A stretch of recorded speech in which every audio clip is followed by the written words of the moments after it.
आगे बढ़ते हुए हम बात करेंगे क्लास 9th एनसीईआरटी मैथ्स अध्याय नंबर 2 बहुपद प्रश्नावली 2.3 और आज हम करेंगे क्वेश्चन नंबर 2। क्वेश्चन नंबर 2 आपको दिया है गुणनखंड प्रमेय लागू करके बताइए कि निम्नलिखित स्थितियों में से प्रत्येक स्थिति में जी एक्स है ना, क्या दिया है आपको यहाँ पे जी एक्स पी एक्स का एक गुणनखंड है या नहीं। तो अब हमें ये बताना है कि जो जी एक्स है वो इस पी एक्स का गुणनखंड है या नहीं, ये जी एक्स इसका गुणनखंड है या नहीं, ये जी एक्स इसका गुणनखंड है या नहीं। तो पहले वाला क्वेश्चन सॉल्व करते हैं। तो कुछ इस प्रकार से आपको नोट कर लेना है, क्या दिया है पी एक्स बराबर, उसके बाद आपको कॉमा लगा के जी एक्स बराबर नोट कर लेना है। ठीक है, तो देखो हल करने के लिए हम सबसे पहले क्या करते हैं कि जो बहुपद हमें दिया है उसे हम नोट कर लेते हैं पी एक्स वाला। ठीक है, यहाँ पे अब हमें दिया है x प्लस 1। ठीक है, तो यहाँ पे आप थोड़ी देर के लिए जी एक्स को इग्नोर कीजिए, x प्लस 1 दिया है। तो यहाँ पे हम लिख लेते हैं कि यदि x प्लस 1 को हम 0 के बराबर मान लेते हैं तब हमें x का जो मान मिलता है वो प्लस का 1 उस तरफ जाके क्या मिल जाता है -1। तो बस आपको करना कुछ नहीं है, जैसे ये जो बहुपद है इसमें x के बराबर -1 रख देना है। ठीक है, उसके बाद आपको चेक कर लेना है, अगर आंसर 0 आता है तो गुणनखंड है और आंसर 0 नहीं आता है तो गुणनखंड नहीं है। ठीक है, तो करते हैं शुरुआत।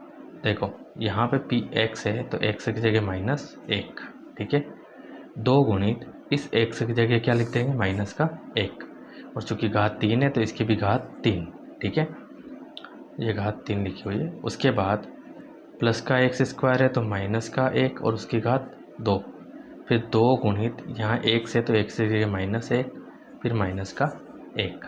ठीक है, अगले स्टेप में क्या करेंगे तो 2 गुणित, देखो -1 की घात 3 है, जब इसको 3 बार लिख के हल करेंगे तो 2 बार में माइनस माइनस प्लस, लेकिन तीसरी बार में फिर से प्लस माइनस माइनस, और 1 का 3 बार गुणा करेंगे तो 1 ही आएगा, मतलब -3। यहाँ पे माइनस माइनस प्लस और 1 की घात 2 का मान क्या हो जाएगा 1 ही हो जाएगा। ठीक है, माइनस का माइनस से गुणा करेंगे तो प्लस, और 2 एकम 2, और फिर आपके -1। ठीक है, तो अगले स्टेप में 2 एकम -2। ठीक है, +1 +2 -1, इसका गुणा किया है, बाकी इनको ऐसे ही रखा है। क्यों रखा है, क्योंकि -2 से +2 कैंसिल हो जाएगा, +1 से -1 कैंसिल हो जाएगा। ठीक है, जब ये कैंसिल हो जाएगा तो -1 के बराबर में क्या बच जाएगा 0। अब यहाँ पे तो आंसर 0 आ चुका है। अब अगर आंसर 0 आ चुका है तो आप क्या लिख देंगे, अतः जी एक्स कॉमा पी एक्स का एक गुणनखंड है, क्या लिख देंगे एक गुणनखंड है। अब अगर आंसर 0 नहीं आता तो हम लिखते हैं यहाँ पे गुणनखंड नहीं है, लेकिन चूंकि आंसर 0 आ चुका है तो हम लिखेंगे गुणनखंड है। इसी प्रकार हम सेकंड वाला सवाल भी हल करेंगे। ठीक है, तो ये है हमारा सेकंड क्वेश्चन। ठीक है, इसी का तो जो भी दिया है सबसे पहले तो उसको नोट कर लेते हैं। ठीक है, क्या दिया है p x equal to x की घात 3 plus 3x square plus 3x और प्लस का 1। ठीक है, इसमें आपको क्या करना है तो इसमें x प्लस 2 रखना है। तो यहाँ पे ले लेते हैं कि यदि x प्लस 2 किसके बराबर लेते हैं 0 के बराबर, तो x की वैल्यू क्या निकल जाएगी, प्लस का 2 उधर जाएगा तो माइनस का 2 रखने पर। ठीक है, तो बहुपद में जहाँ जहाँ आपको x नज़र आ रहा है वहाँ पे हम क्या रख देंगे -2। जैसे ये x है तो यहाँ पे हो जाएगा -2, ये x है तो यहाँ पे हो जाएगा -2। ठीक है, फिर 3 ऐसा कैसा, और 3 के साथ एक्स स्क्वायर है तो एक्स की जगह -2 का स्क्वायर प्लस 3 गुणित एक्स की जगह -2 और ये प्लस का 1। ठीक है, अब यहाँ पे -2 की घात 3 है, मतलब कि -2 का 3 बार गुणा में लिखना है, 1 2 और 3। तो पहले माइनस का माइनस से गुणा करेंगे तो प्लस, फिर प्लस का माइनस से करेंगे तो माइनस, 2 दूनी 4 4 दूनी 8।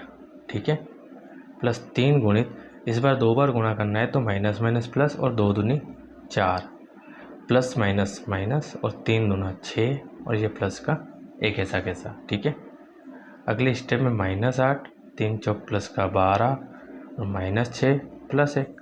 ठीक है, उसके बाद हम क्या देखते हैं, देखो ये 8 और 12 को जोड़ घटाव कर लेते हैं 6 और 1 का। तो यहाँ पे 12 और 8 में से 12 बढ़ा है, 12 में से 8 जाएगा तो बचेगा 4, या 6 और 1 में से 6 बढ़ा है तो माइनस, और 6 में से 1 जाएगा तो 5।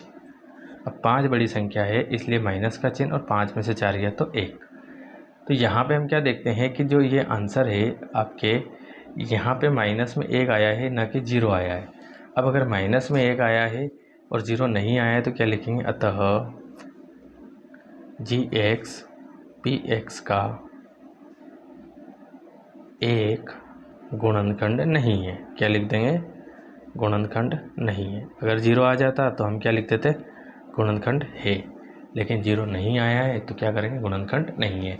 तो आप इन दोनों को नोट कर लीजिए। उसके बाद हम देखते हैं इसका अगला तीसरा सवाल। ठीक है, ये पहला, उसके बाद ये, उसके बाद ये और ये लाइन। ठीक है, लाइन आपको लिखनी ज़रूरी है ये वाली। ठीक है, ये फिनिश लाइन होती है। ठीक है, अब हम करते हैं इसका तीसरा सवाल।